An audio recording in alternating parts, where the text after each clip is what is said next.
be anything. They like their downstairs attendants too. We are pretty quiet, aren't we? As far as Buddhists go, we're pretty quiet Buddhists. So again, this sutta, the Anuradha Sutta, is a sutta on fabrications being the basis for 5 clinging aggregates. And the Buddha makes that connection. And really the overarching theme is that when we live our life rooted in fabricated or corrupted or perverted views, we're literally not living life. We're living something, we're living a fabricated experience, and that experience is called the 5 clinging aggregates. But there's no reference towards what's actually occurring within those 5 clinging aggregates. It's all self-reference. When you hear Saturday's talk, same talk but given by Matt, he's got a great visual that maybe he'll share with us tonight, if I'm not, Yeah. and I'll take credit for it. But you really could say this about almost every sutta, but this sutta really gets to the heart of the matter. And when you make the connection to last week's sutta on the dependent origination, which states that from ignorance of Four Noble Truths as a requisite condition comes fabrications. So the solution, again, points right back to developing understanding of Four Noble Truths. Do you want to point that out now, or you want to wait until? I'll wait till the end, Okay. but also I sort of have to find it. The one that I tried to look up on my phone wasn't as good as the one that I have a copy of at home. So I'll do my best. Okay, thank you. Okay, I'll read the sutta. Has everyone read the sutta? What I'm really asking is, did you read the introduction to this? Most of you, all of you? Yeah. Sounds like no. No. Yes. No. Are there more people here?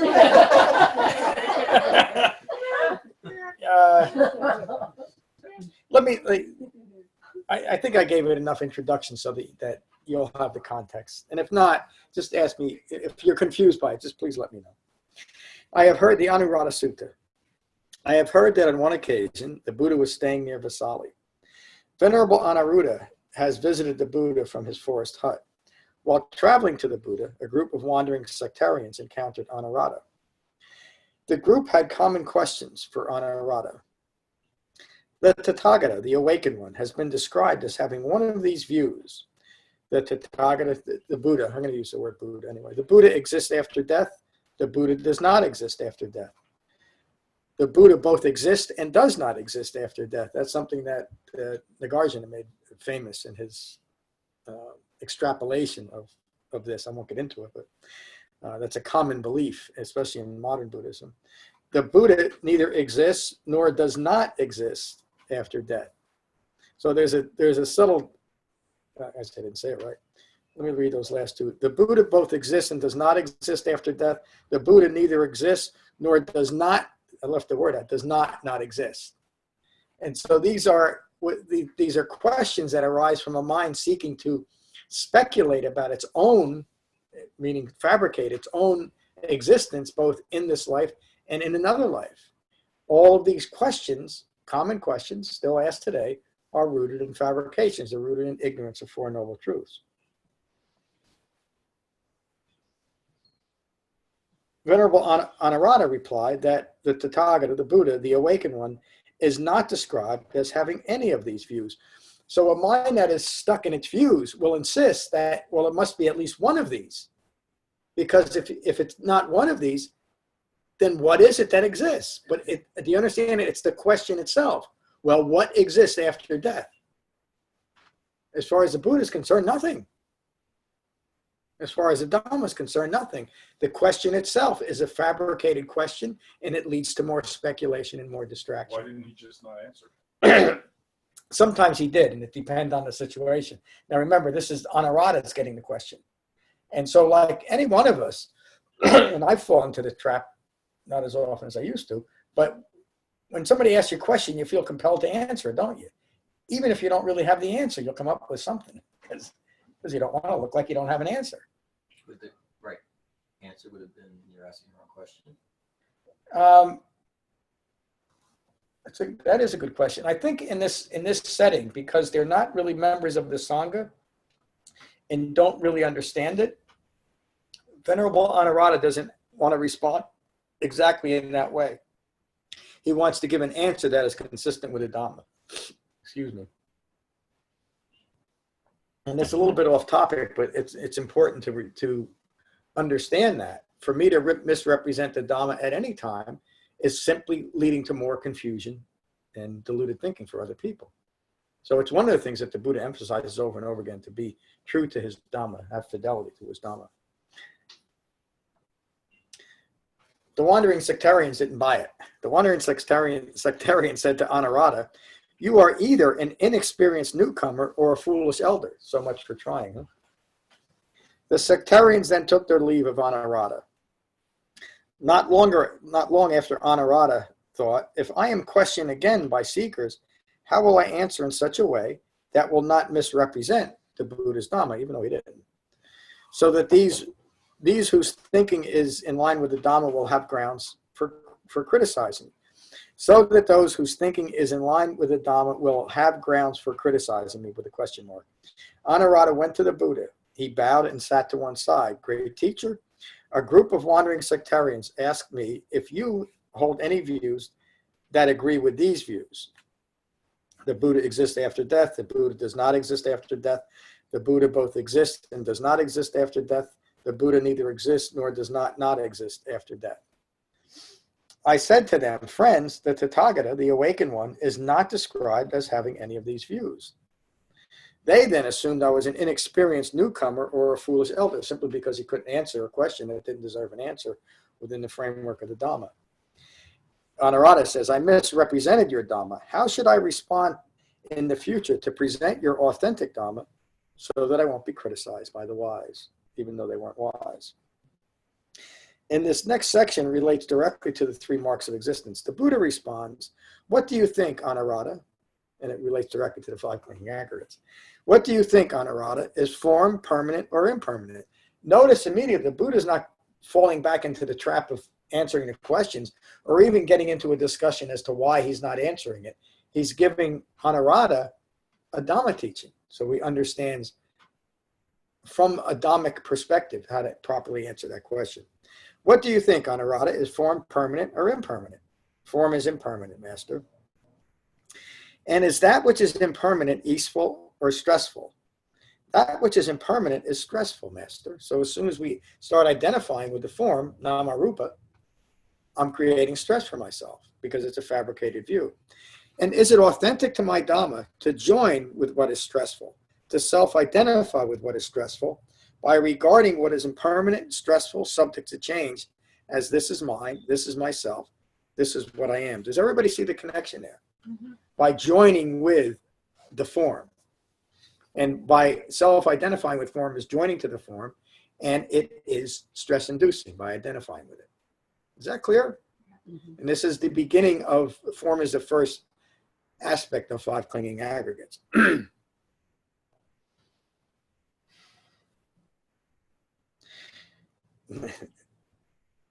Now I got to go back to keeping it simple. "And is it authentic to my Dhamma to join with what is stressful, to self-identify with what is stressful, by regarding what is impermanent, stressful, subject to change, as this is mine, this is myself, this is what I am?" "No, it is not, Master," says Anuradha. "Well, is feeling permanent or impermanent?" "Feeling is impermanent, Master." "Is perception permanent or impermanent?" "Perception is impermanent, Master." "Well, are fabrications permanent or impermanent?" "They're impermanent, Master." "Fabrications are impermanent." "Is consciousness permanent or impermanent?" Meaning ongoing thinking rooted in ignorance of 4 noble truths. "Consciousness is impermanent, Master."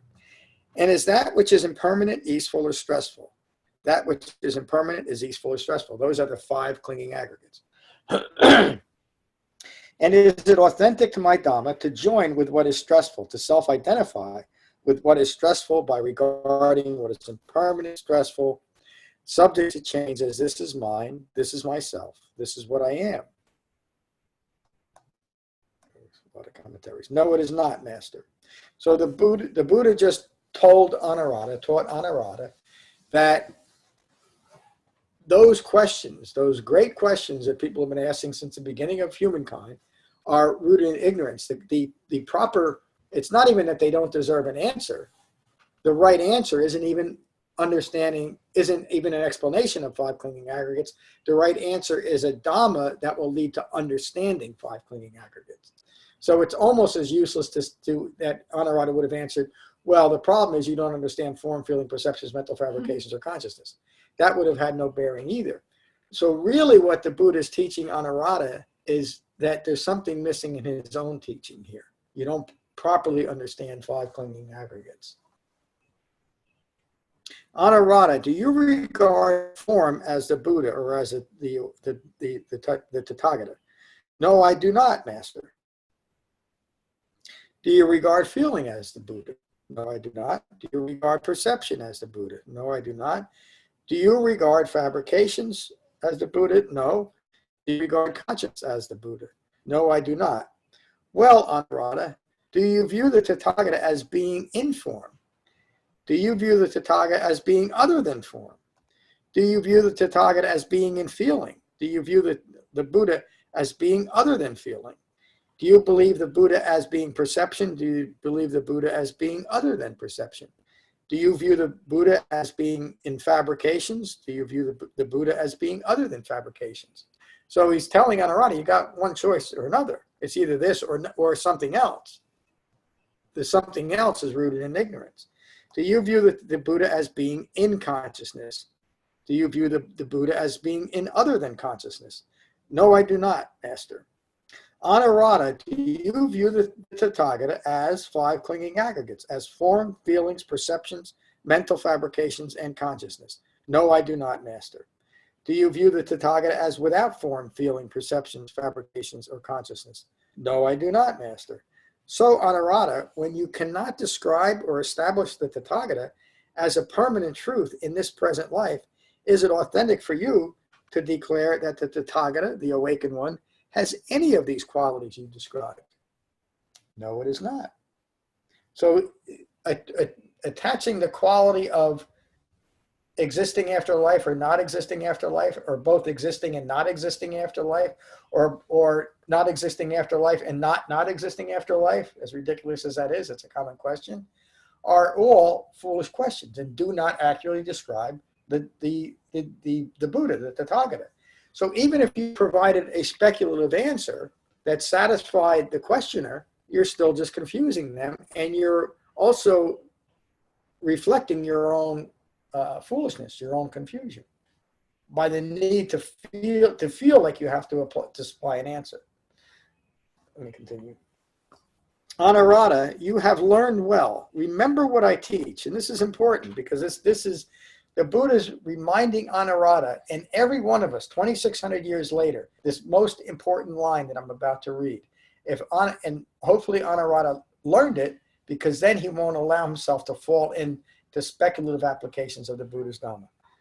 You have learned well. Remember what I teach. At all times, it is only stress that I describe and the cessation of stress, nothing more. Thank you. The end of the sutta. That last line is something the Buddha said, but it's important to remember, and remember it's hard to understand how Buddhism could have got so adapted, accommodated, and embellished. Because the Buddha is only concerned about this one thing. He's not worried, he's not concerned about providing an answer to every question that arises, because he knows that's coming from a fabricated self-referential ego personality. A self-referential ego personality insists on having an answer to every thought, word, and idea that it occurs to it. And it's always a self-referential answer. Look at the questions there. The question that the sectarians are really asking is, what happens to me when I die? There's got to be some way that you can teach me to establish myself in the non-physical realm. And if not, you're either I don't remember the words that he used, a rookie or a foolish elder, if you can't give me that answer. Rather than recognizing in themselves that the answer that I'm insisting having a question, the answer to my question must be given, or that person simply doesn't understand or is so old that they're senile, is a self-reflective way of looking at it, isn't it? I'm asking a question. question, you better answer it. Well, the question is foolish. It doesn't deserve an answer. And it doesn't deserve an answer because the sectarians are rooted in fabrication, or they wouldn't be asking the question in the first place. Like you can't answer, you can't ask the question about what happens to the self after death because you don't even understand how the self is before. That's right. Unless I bought into a speculative belief system that literally was formed in some respects to provide that answer. So someone might ask me, if you asked me when I was 8 years old, what happens to you after you die? I says, well, I'm not too sure if I'm going to get there, but I'm hoping for heaven. Or something else, or whatever the 700 virgins you get or something. There's another religion. And I'm not putting down any of those religions. All religions, including modern Buddhist religions, promise something after death, don't they? They have to. I mean, don't they? But, except what the Buddha taught. It provides solace. It provides support for your ignorant view of yourself. It provides a way of feeling good in your own ignorance, rather than what is something that concerned the Buddha throughout his search for awakening, is something that can be experienced right here and right now. He understood and he experienced it directly, the pain and suffering that comes from establishing yourself in a speculative, non-physical realm. Whether it is because you figured out a way to gain favor from a non-physical god or diva, or you bought into the belief that if I do certain things, I don't really have to worry about my life right now, or maybe how can future, because I know that I'm going to get my reward after I'm dead. Well, what happens in that belief system, even if it's true, that you've just spent your whole life not here because you've established yourself there in this non-physical death experience that is portrayed as being wonderful and a great reward and everything else. Maybe, but you've just lost your life. You lost your life out of fabrications, and you are living that fabricated life within something called 5 clinging aggregates. So the significance of that is that we can look at each one of these aggregates, form, feeling, perceptions, mental fabrications, and ongoing consciousness. When either one of those fabrications is causing a distraction or stress in our lives, what does the Buddha teach us to do?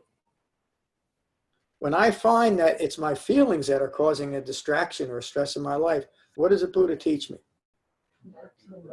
And Acknowledge what arises. uh-oh. And We have to go all the way back to the beginning. In the beginning. the eightfold. The eightfold path. I mean, where Wow. do you put you back into Yeah. proper This perspective? is not me. This is There it is. This is not who I am. At any time. That's the quick Dhamma. Any of those aggregates are providing confusion or distraction or distress. Identify it. It only takes a moment, takes a breath, and remind yourself this is not me. It seems to be, for most people that I've taught, and including myself, the most difficult aggregate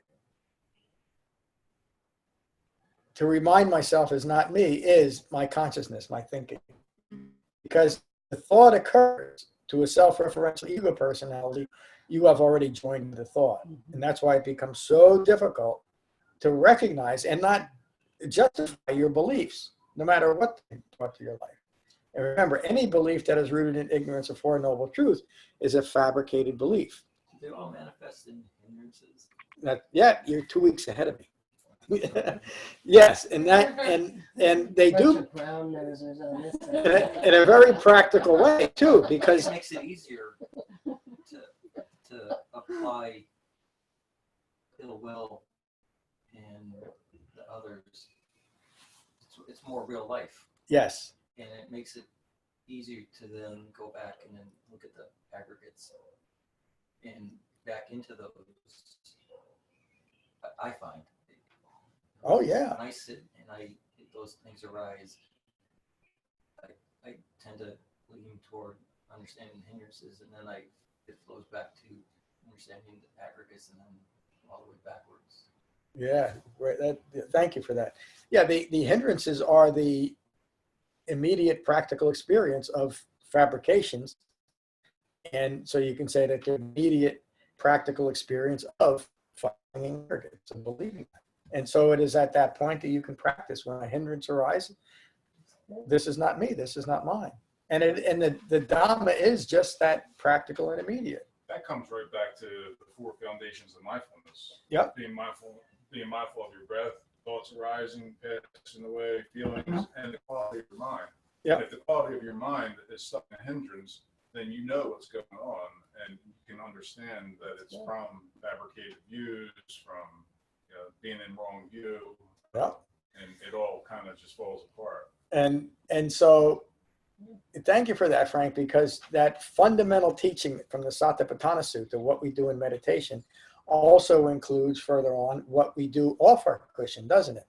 And what we do with that well-concentrated mind that we're developing, and being able to apply it in that way, and noticing the connections between the aspects of the Satipatthana Sutta that speak of feelings and thoughts, and the aspect of 5 clinging aggregates and the hindrances that speak to the results of those fabricated views. So it all comes back to that. It all comes back to a fabricated view of myself and marks of existence. Driving up here tonight, there was a lot of traffic. I was stuck behind a lot of slow pokes. I wanted to go where I wanted to be, and I could feel that stuff arising, and I could just feel it. And I'm just like, this is what's going on, and I could feel it pass away until the next slow poke got on me. And and it was like that way all the way to when I got here.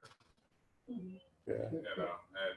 And it did. I really felt like calm through the whole thing, and it was just interesting to watch that arising and passing away. Yeah. And you were able to maintain a calm and peaceful mind. And I was saying to Eric, like, that's my 5 clinging aggregates. That's the teaching tonight. Yeah, that is. And look at that all the fabrications that need to develop in order for us to be upset over someone driving too slow. For years and years and years, it just drove me crazy that people, if they were a mile under the speed limit. I mean, for years and years and years, there was this little old guy right in front of me, and always, and he turned the corner. I go down the street, and there he'd be again, in a different car, but the same little old guy. But it's just, Everywhere I that's went. the way it goes, But it was funny because we stopped and to get gas. That gas station finally opened, and Eric went for water, and the gas station attendant was very talkative. So he's like, "So how's everybody doing tonight? Where we headed?" Yeah. And I said, "I'm heading to Frenchtown for some dinner and some meditation." And he looked at me. He's like, "You meditate?" I said, "I do." And he's like, "Why do you do that?" Wow. And I don't know if I can repeat. How do you answer that? Yeah. I said, "So you don't see me in an orange suit tonight?" That's a good answer in that setting. Any questions about this? Oh, I want to hear the. Well, I was thinking that the questions come from not understanding the origination of stress. Yeah, The stress of impermanence and the stress of fabrication from the Dukkha Sutta. exactly. So because of impermanence, I want to know what happens. I want to know what happens next. I want to know what happens when I die. I want to know what happens after I die, Yeah. so that I can buffer the stress of impermanence. Yeah, and look at what Matt just described. What's going to happen to me? There's Because we fabrication. think that way, we may think that that's a reasonable thought, but not. And I'm not talking about what's going to happen to me if I cross against traffic. That's just sensible. But what's going to happen to me 1,000,000 years from now, 1,000 years from now, after I die? Do you see all that's just rooted in I making? Right. And outside of the frame of the equal happens when you're into that through review, it changes everything. It's of no. When you'll, and it doesn't mean that you won't fill out the will and give some money to the undertaker for when you're gone. You'll make your plans, but you won't be preoccupied and you won't lose any sleep over it. You'll just know this is part of having a human life. It just is. It's not good that we die at the end of a human life, and it's not bad. It's just part of having a human life. It's not good that we get sick at times, and it's not bad. It's just part of having a human life. It's not bad that I don't always get what I want. But if I'm immature enough, I'm gonna be very upset when I don't get what I want all the time. That's why I say that the best description of an awakened is a being who has developed full human maturity, because you don't take anything personal. And again, that great description by Matt, thinking about what's going to happen to me in whatever non-physical realm I bought into is the essence of I-making, isn't it? And again, think about how far we take that. We take it so far, we believe that it's true. When we, even if it now, I got to be a little careful here. Even if it is true, it doesn't matter, does it? Because I can't know it. What's most important for me to understand, if I'm an authentic practicing Buddhist, is to understand the purpose and scope of what the Buddha taught, which is I teach stress and the cessation of stress, nothing more. The sutta with was debating the professional creator, and it basically came down to him just proving that you don't have control over these aggregates. Yeah. And that's what those questions are. Yeah. You want control over how you'll be remembered and where you'll be. And it's just a false sense of what you are. Yes. And that's what the Buddha realized, that I'm not any of these things. But what does that leave us as? Remember the Dhamma Sutta? Every human being is made up of these 6 properties, the 4 elements of earth, wind, fire, and water, the 5th element of space. When you think about that, most people wouldn't add that element to describe a human being, but it took maybe Buddha's not the only one that never realized it, but if there's no property of space, there's nothing for the other elements to animate in, is there? It takes space. And Buddha even describes it as saying that just to have a throat, we need a space in there, don't we? We need an opening. So space is as important as, and I'm not talking about outer space, the space that we occupy as 4 elements and consciousness. And if the consciousness is rooted in ignorance of 4 noble truths, how is it going to manifest those 5 properties, those 6 properties, as 5 clinging aggregates? But that same consciousness that has developed understanding experiences those 6 properties, but their minds, as Frank was able to achieve on the way up here, their minds remain at peace and calm because they understand what's going on. They understand, no matter what people say of me or what I think I should be, there's nothing I can do to change the fact that I have 6 properties that constitute me, and nothing else. And when you look at it that way, then the only thing that is important to my own well-being is that 6th property in relation to that 6th property in relation to the other 5. The way that I think, the way that I view myself, right view, the way that I view myself in reality in relation to what's occurring around me. Another way of saying that is I don't take anything personal. And I got to say, I don't take a lot personal anymore. Once in a while something comes up, but usually has to do with body. And then let's just take let's just a little bit further. Isn't it an incredible understanding to realize that my entire well-being has to do with the way that I think? And that if I understand the Dhamma correctly, when I find fabrications of myself out there that I've created, I need to remind myself, wait a minute, that's not me. This is not mine. This is not who I am. The way that I think in relation, the way that I think framed by the Eightfold Path is what I am. What is that person? It's a person that understands stress. It's a person that understands suffering in himself, in themselves, and in everyone else. In fact, you can say accurately, in the entire universe, because according to the Buddha, suffering is the same on Pluto as it is here. It's rooted in ignorance. Isn't that remarkable? So all that I have to do, very simple thing, is change my view from wrong view to right view. But I don't have to do it by myself. I don't have to figure it out because somebody else already did it. And he laid out this simple path to end all of my contributions to my stress and suffering and develop full human maturity. That's the end of the talk. Going on enough. Again, any other questions about the sutta? And we'll go around the room. Matt, you covered? Good. Thank you. Lorna, good to see you. Thank you. One or two people tonight have said that, you know, they're catching the fabrications and thinking about them and catching them when you're going about your day and stuff. To me, my mind is not consistent at that.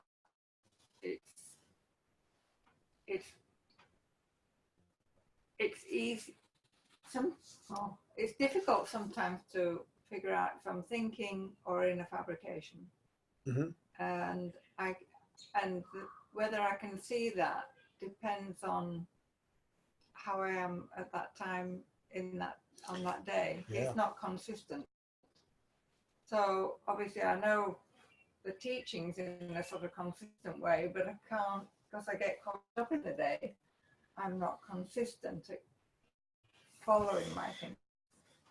And so you're not,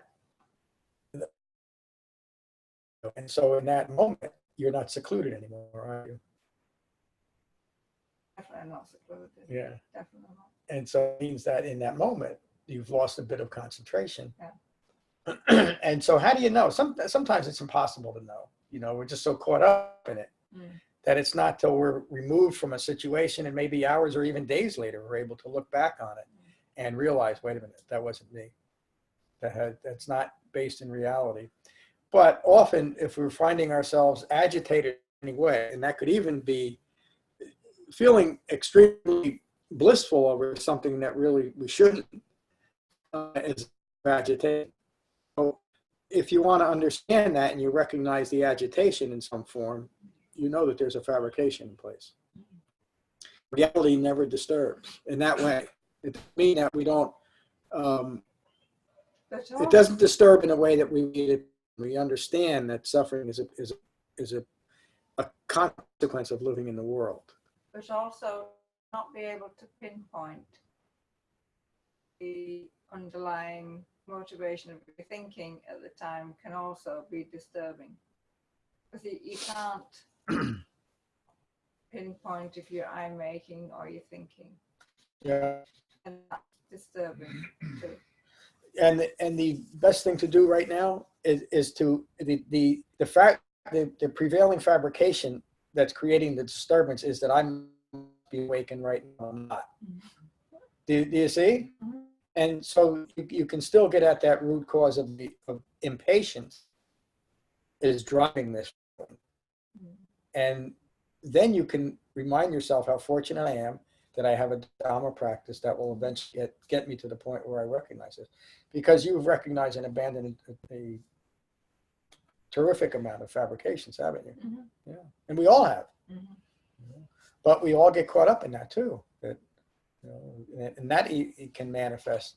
I mean, I would say that's one of the main reasons why people that actually start an authentic Dhamma practice continue, because they get to that point and start blaming themselves harshly, or the fact that the Dhamma in this moment, my meditation, isn't making me feel any better right now, so the hell with it. You know. Don't you think people get into a mode that they have to throw a no hitter? Yeah. And That's a good way to put it. That's where doubt creeps in, and it's not that you're failing; it's just that time. Yeah. But it's not. Sometimes you throw a 7-hit hitter with a couple errors. Yeah. But it's as long as you're true to the Dhamma, then that's where you are. Yeah, and the end is assured. You know, we always think about Ananda when we think about, that it takes time for some people. But think about the life that Ananda had. You know, it was a pretty wonderful life. Living within the Sangha and living with the Buddha, learning all these things. It didn't really matter. He was a little frustrated at the end before he awakened. But it really didn't matter, does it? We just the most important thing about the Dhamma is to be gentle with ourselves and engage as wholeheartedly as we can with the Dhamma. And that just means do the best we can. Well, thank you for bringing that up. Let me get to Jane because she's right in line. Jane, how are you? I'm well. How are you, John? I'm good. What do you think of tonight's sutta? I think it was awesome. I'm just sitting here thinking how fortunate and grateful I am that I have my Dhamma practice now. Me too. So thank you. You know that Matt's Qigong class is this Saturday and not last? I do. Thank you. Okay. All right. We'll see you soon too. Okay. Ron, good to see you. Yeah, that agitation is a good tip off that you just fell off your cushion. Yeah. But to catch it when the agitation is actually, you're feeling just overwhelmingly great, and you think, what's going on here? That's a little hard to catch. Yes. Because there's a lot of eye making usually in that. Mm-hmm. I've done so many wonderful things. Look at the reward I'm getting. Mm-hmm. Thank you. Oh, good to see you tonight. Thank you. Good to be here. I guess I fully embrace the be gentle with yourself because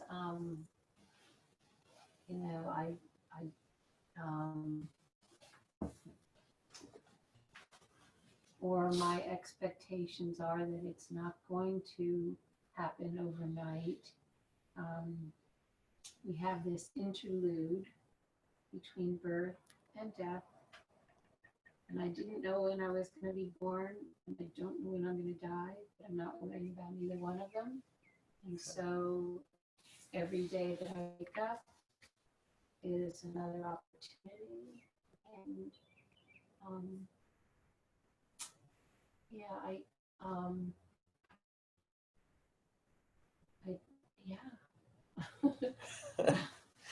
It works. It's very well said. We don't know when we were born. We really don't. I mean, I know why I was born, but not the purpose behind my life, like there should be. I mean, that the idea that I'm here for a specific purpose is quite self-referential, isn't it? To wear those glasses. To wear these glasses, these particular glasses, too. and the to be distracted by when I'm going to die or I'm going to die is the Buddha say, you don't have to be worried about birth. You were, and you don't have to be worried about death because you will. And in between, what do you get to do? Awaken. And we can have some fun. Go to Mexican restaurants with our friends and, laugh at crazy old men. And it's up to us if we want to do this too. In other words, right. Every day. Yeah, it's not. Choice. There's not a religious hierarchy. Well, there is in Buddhism, but there's not a religious hierarchy within Buddhism, within what the Buddha taught, that says you have to do this. You're gonna burn in hell, or you're this or that. Just do this. You'll awaken. You'll end up and end all the stress in your life, or at least your contributions to it. And when I step off the path, or I don't know, humor works really well on me. And so sometimes I won't say mental fabrication, I'll say figment, and that just makes me laugh. And That's great. just kind of, caught myself, or, just, I don't know. I'm pretty nice to myself, I guess. Good. That's a great way of putting it. It's a figment of my ignorance. Yeah. Yeah. Thank you, Helen. Mary, good to see you tonight. How are you? Good to see you. I'm very well. How are you? Good, thank you. It's good to be here. Everywhere. Thank you.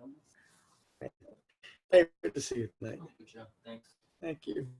Hi, Bonnie. I'm good. And you? I'm good, thank you. You know, every day a little step closer to bring, you know, to bring that awareness as close to contact as possible. Yeah. That relates directly to dependent origination, doesn't it? But it's also at the point of contact that 5 clinging aggregates are manifested. Or that fabrication. Fabrication. And so all of these things are different ways of talking about the same underlying issue of ignorance. And so you can apply the word fabrication to 5 clinging aggregates, to anatta, to not self-characteristic, to stress and suffering, to dukkha. It's all part of that. And it's all part of wrong view. So again, the brilliance of the Buddha's teaching is taking us from a fabricated wrong view to a right view, which simply means that I'm viewing self in relation to the world without any fabrications. It's pretty good. Thank you. Andrew, good to see you. Well, it's always so good to participate and rehear these suttas because it tends to wither away in between. So for that, I'm grateful you're here. Yeah, thank you. I'm glad you're here. Yeah, it takes continuing right effort, you know, but that's really all that it takes. Frank, good to see you tonight.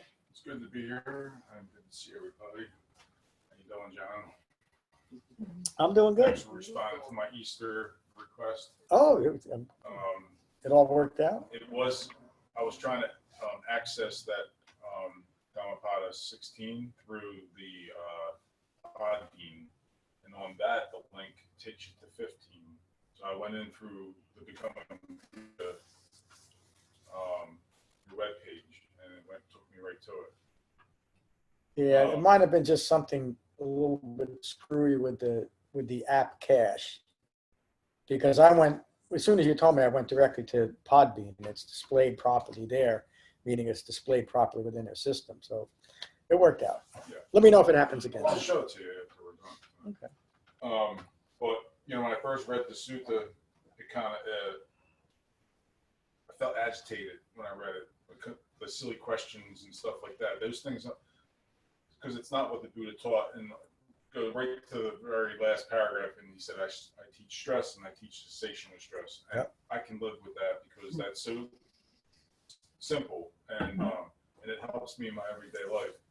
And you know, from moment to moment, the way I used to be was establish myself in every thought, word, and deed. And there was a lot of suffering for me, this thing called me. Yeah. But now, 3.5 years later, like I said, I can see it arising and passing away. I can see the chain of dependency. I can see the framework of the Eightfold Path and where I need to be. You know, last week was a really busy week for us at the shop. Yeah, and with so many people interacting from seconds, sometimes 10 seconds, you're interacting with 10, 12, 15 people, and they're all reacting to their own phenomena. Yeah. And that causes a rise in this I, me, my thing. And this is not me, this is not mine, this is not who I am. Yeah. But for me, I think it's real simple to just be mindful of the quality of mind.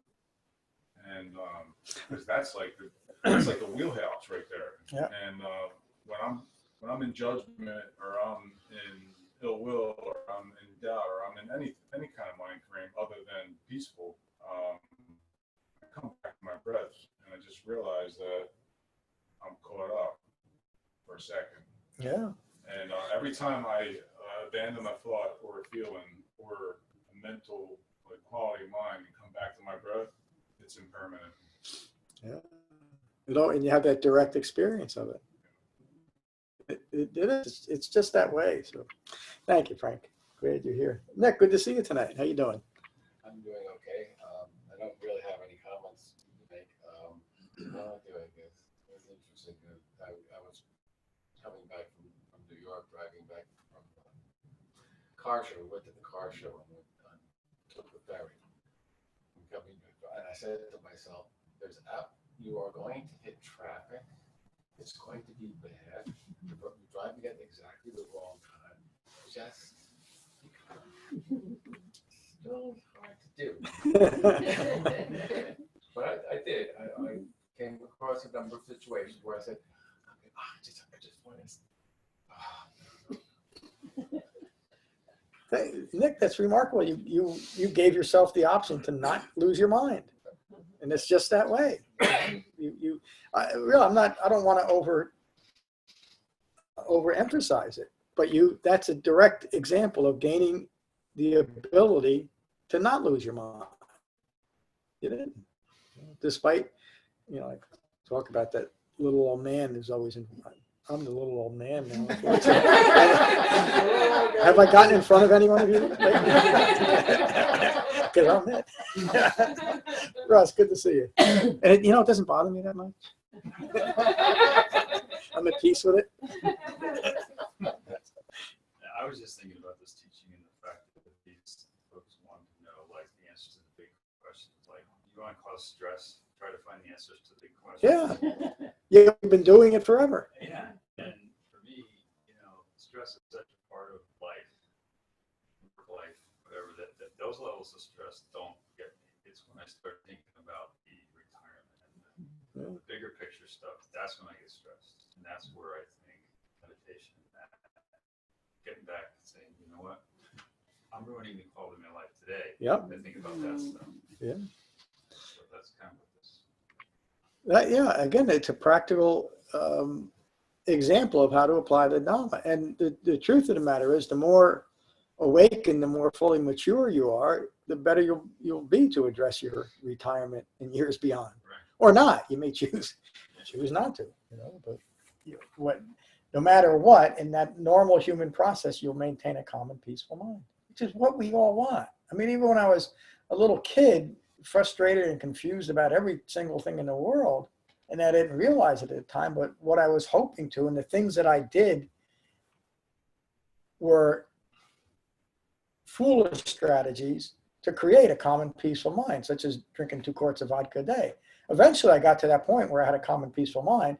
The problem is the next moment I threw up and passed out. But it's not a sustainable practice.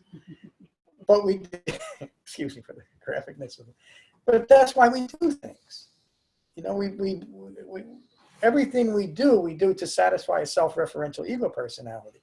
And that's an extreme, not every single thing, but the underlying motivation or intention is to protect this fabricated self.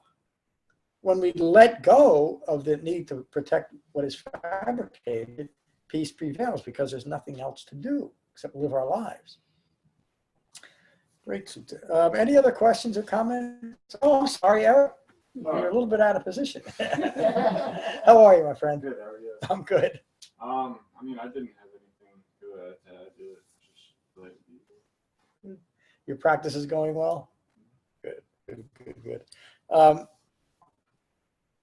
All right, next week we're going to study karma and rebirth, and I think that'll just be 1 week. And the week after that, we'll finish up with hindrances. I got something else that I might add right at the end, too, that'll kind of fit in with this. But it's been another remarkable Dhamma study, hasn't it? And I think all of you, including Nick's probably our newest member, you've gotten a much deeper understanding of the Buddha's Dhamma than you had, say, 3 or 4 months ago, right? You don't have to, you could say no. It's okay. Well, it also pointed to me out that other things that I really go into. Like for me, the after the Dukkha Sutta, it's like, I'm only getting 10% of this. I'm really not living this. So that's going to be focus for. And unskillful desire too. It's a great understanding. Yeah. That sutta last week. Yeah, that was a Thursday night talk. Yeah. The Piyavaga. There's a lot. I may do that here. But I really encourage you, if you're not, to listen to the Thursday night talks from the last couple of months from the Dhammapada.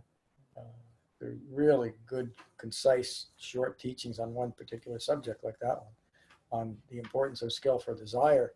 And then I can't remember if it was, because they kind of run together. There's one where the Buddha's teaching, might be this one coming up, about to hold dear, what to hold dear, what to you could say what to cling ourselves to, but it really isn't.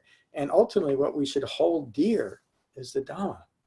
Meaning what we hold dear, we treat as very precious, and we tend to take care of it. Well, we should treat the Dhamma that way. And we should treat Dhamma practitioners that way. Because as we learned tonight, it's the whole enchilada. All sentient beings. Yeah, I mean, not everybody's likely to take to the Dhamma, but there's a good number of people. I mean, this room is a good example. We were talking a little bit about it before Saturday, but there's also a good number, a handful of people online that are listening to what we do here and developing as best as they can. Well, we'll finish as we always do with metta. So again, find your relaxed meditative posture. Gently close your eyes, gently close your mouth. And now is the time to meditate. This is the Karaniya Metta Sutta. This is what should be done by the one who is skilled in goodness and who knows the path of peace. Let them be able and upright, straightforward and gentle in speech, humble and not conceited, contented and easily satisfied, unburdened with duties, and frugal in their ways, peaceful and calm and wise and skillful, not proud or demanding in nature. Let them not do the slightest thing that the wise would later reprove. Wishing in gladness and in safety, may all beings be at ease. Whatever living beings there may be, whether they are weak or strong, omitting none, the great or the mighty, medium, short, or small, the seen and the unseen, those far away, those born and to be born, may all beings be at ease. Let none deceive another or despise any being in any state. None anger or ill will wish harm upon another, even as a mother with wife, her child, own child, so with a boundless heart should one cherish all living beings, radiating kindness over the entire world, spreading upwards to the skies and downwards to the depths, outward and down, freed from hatred and ill will. Whether standing or walking, seated or lying down, free from drowsiness, one should sustain this recollection. This is said to be the sublime abiding. By not holding to fixed views, the pure-hearted one, having clarity of vision, being freed from all sense desires, is not born again into this world. Thank you all for a wonderful class tonight. Thank you, Jane, for joining. Thank you, And John. remember, Matt will be teaching in the morning, so take it right out. It's going to be a great class. Sunday? The Saturday class. Oh, Saturday. They said Sunday.